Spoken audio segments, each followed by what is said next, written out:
これから始まる大レースひしめき合って稲なくは天下のサラブレッド4歳馬今日はダービーめでたいなそれが走れ走れ牧場を本命穴馬かき分けて走れ走れ牧場を追いつけ追い越せ引っこ抜けスタートダッシュで手遅れるどこまで行っても離されるここでお前が負けたならおいらの生活ままならぬ走れ走れ走れ牧場を本命穴馬かき分けて走れ走れ走れ牧場を追いつけ追い越せ引っこ抜け走れ走れ走れ走れ走れ牧場を本命穴馬かき分けて走れ走れ走れ走れ走れ牧場を追いつけ追い越せ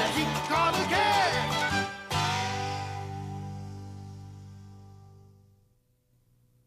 Matapos ang training ni Makibao sa Mongolia, bumalik na siya sa bansang Japan. Maraming bago sa kanya. Bukod sa bagong estilo ng pagtakbo, nagkaroon din siya ng mga bagong kaibigan. Nakilala niya ang kabayong nanalo ng 3 sunod-sunod na beses. Ang kabayong tinatawag na Lucky Horse, si Molly Alo. Nararamdaman ko nagsisimula ng mandaya si Molly Alo. Ang magsisikap at ang pandaraya ni Alo!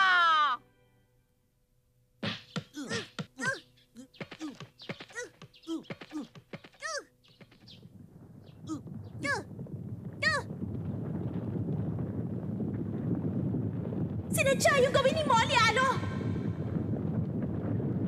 Kitang-kita ko nung sinipa niya sa St. Cali.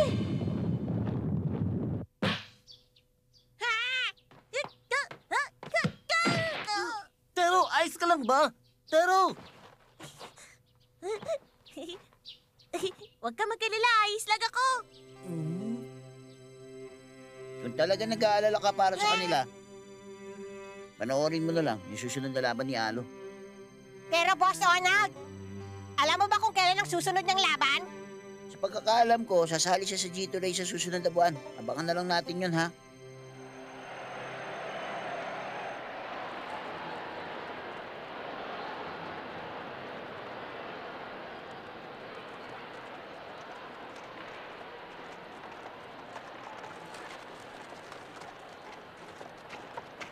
Okay ba?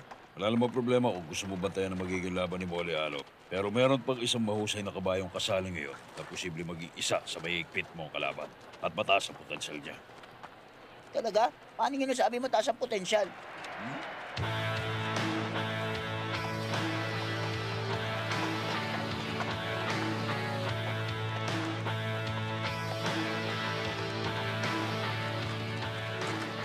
Mataas ang potensyal niya dahil meron siyang record na 10 karera at 10 panalo.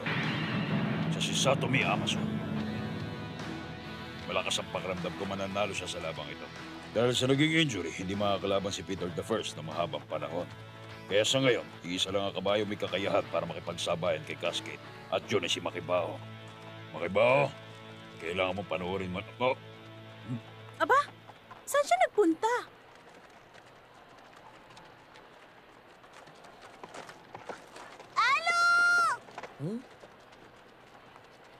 Aba! Narito ka rin pala, Makibao. Natutuwa ako. Hindi ako makapaniwalang narito ka ngayon para panoorin ako at mag-cheer para sa akin. Masyado naman ako na-touch, Midori Makibao. Pero sa totoo lang, hindi talaga ako sanay na pinapanood akong kumarera ng isang sikat na kabayang pangarera kagaya mo. Pakiramdam ko tuloy, parang bigla na lang akong kinabahan eh. Pero ba't ka naman kakabahan? Natalo mo nga si Peter the First eh, kaya panalo ka na. Pero... Alo, kahit ano man ang mangyari, mas importante pa rin ang manalo ng may malinis na konsensya. Malinis na konsensya? Ano bang ibig mong sabihin doon? Ang ibig ko lang naman sabihin, sana manalo ka, hindi lang dahil sa may naaksidente sa mga kalaban mo. At sana lang matapos ng maayos ang karerang ito. Yun lang naman yun eh. Ganun ba yun? Yun ba ang ibig mong sabihin? Napakabuti mo talagang kabayo, Midori Makibao. Nag-aalala kang baka mapagbintangan ako, hindi ba? Pero hayaan mo, huwag ka mag-alala. Nagkakataon lang yun, tsaka hindi ko rin maatim na maging dahilan ng aksidente sa laban eh. Dahil sa sinabi mong yan, mas maganda na ang pakiramdam ko. O paano? Naiwan ko muna kayo rito, Tero ha. Mamaya na lang ulit. Napakahina mo rin naman. Magiging kampiyon ba ako? Dahil sa isang malinis sa karera?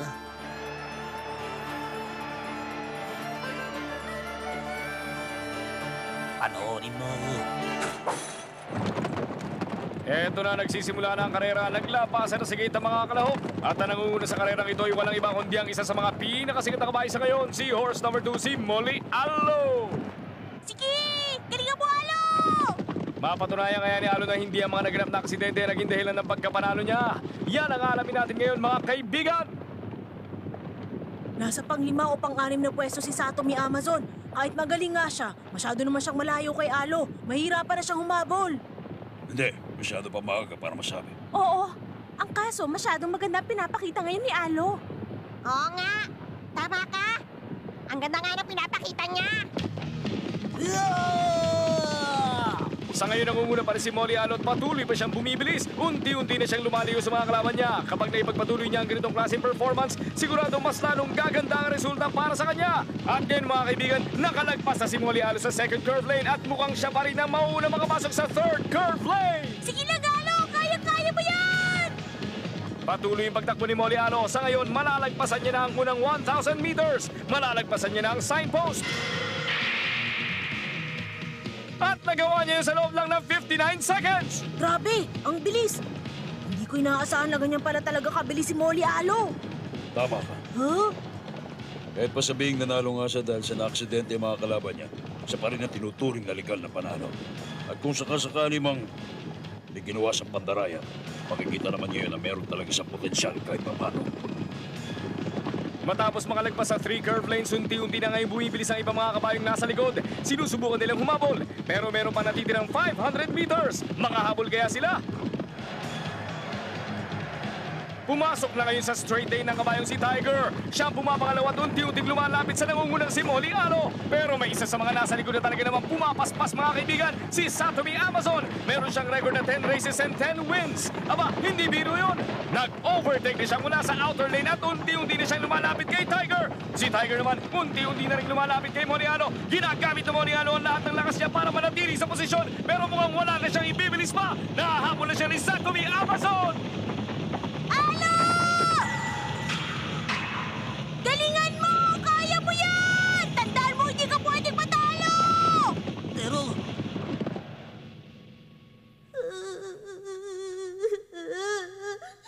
anong problema, Tero?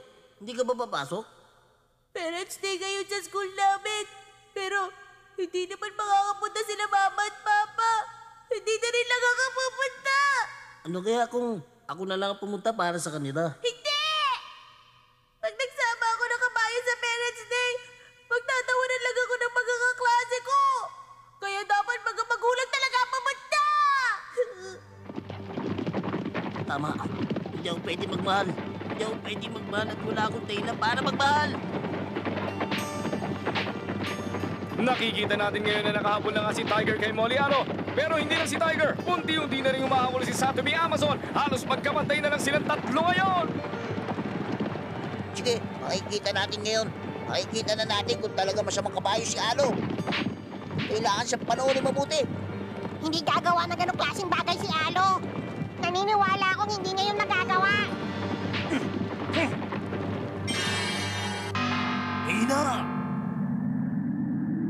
Nako! Mukhang naapektuhan yata si Molly Alo ng pamalo ng hinete ni Tiger. Ano kaya mangyayari dito mga kaibigan?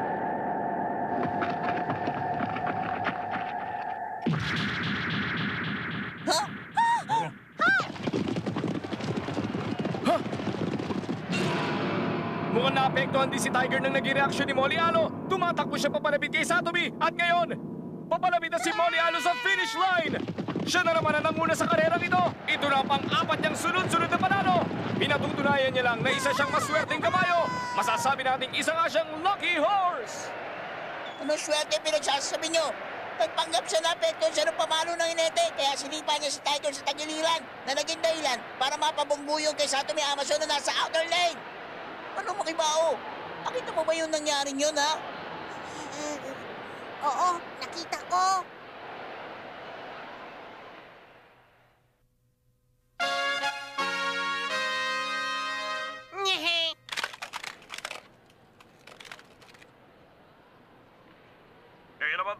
kaibigan, kasama ho natin si Mr. Hikawa, ang trainer ng kampyong si Molly Alo na mas kilala sa bansag na Lucky Horse.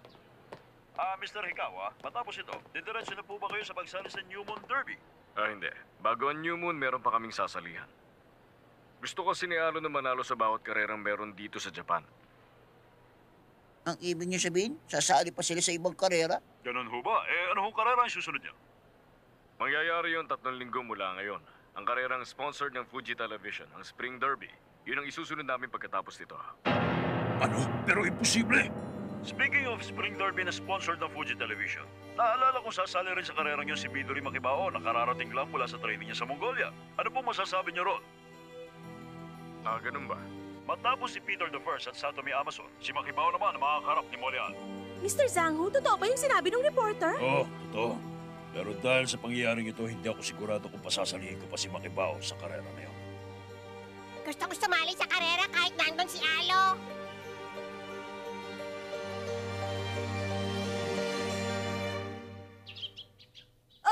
Anong sinabi niyo? Hahayaan niyo pa rin talagang sumali si Makibao sa Spring Derby na sponsor ng Fuji Television? Gano'n na nga. Ngayong meron ng bagong estilo sa pagtakbo si Makibao, hindi pwedeng hayaan na lang natin siya sumali sa mababang uri ng karera. Kailangan dun sa malalaki. Kailangan niyang sumailalim sa matinding paghamon nang sa ganon, mas mailabas niya pa ang tinatago niya kakayahan. Kaya kinakailangan niyang tanggapin ang paghamon ni Molly Alo. Pero sa oras na magkaroon siya ng injury, baka hindi na siya makasali sa iba pang mga karera na pinlano para sa kanya. Ganun ba ang gusto niyong mangyari? Masasayang lang lahat ng pinagpaguran niya? Oo nga, pero pag hindi naman siya nasanay sa bagong estilo niya sa pagtakbo, kahit pa makasali siya sa pinakamatataas na karera, hindi niya na magagawa talunin ng kalaban niya si Cascade. Kung ganon, buo ng pasya ko. Pero Mr. Zhang, hindi naman natin alam kung ano bang iniisip niya ngayon. Kung anong iniisip niya, hanggang ngayon dismayado pa rin siya sa pandarayang ginagawa ni Molly Alo. Ewan ko ba? Ang mabuti pa siguro, hanapin ko na lang siya.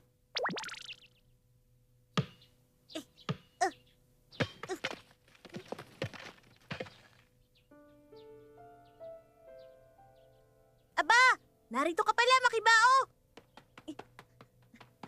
Buti nandito ka. Tingnan mo to. Charlie to. Ano, ang galing, di ba? Sabi dito, si Alo daw ang isa sa pinakamagaling na kabayo ngayon. Ganun ba? Oo nga, nakakatawa naman yan. Ang kaso lang, palagi na siyang nagsasali ngayon. Gusto mo ng kalaro? Kung wala ka makalaro, pwede ako. Wala naman akong ginagawa eh. Wag na. Hindi ako pwedeng makipaglaro sa iyo ngayon, Makibao. Ha? Pero bakit naman hindi? Sasali ka sa Spring Derby, di ba? Kaya imbis na maglaro ka, kailangan mo magsanay ngayon pa lang. Saka isa ka sa magiging kalaban ni Alo. Saka alam mo, kapag nanalo si Alo sa karerang yon, yung premyo na mapapanalunan doon, yun ang bubuo sa perang iniipon namin para may pambayad sa mga utang nila Mama at Papa. Talaga? Kaya nga, importante talaga ang karerang yun para sa amin ni Alo. Kinakailangan talaga si Alo ang maging champion.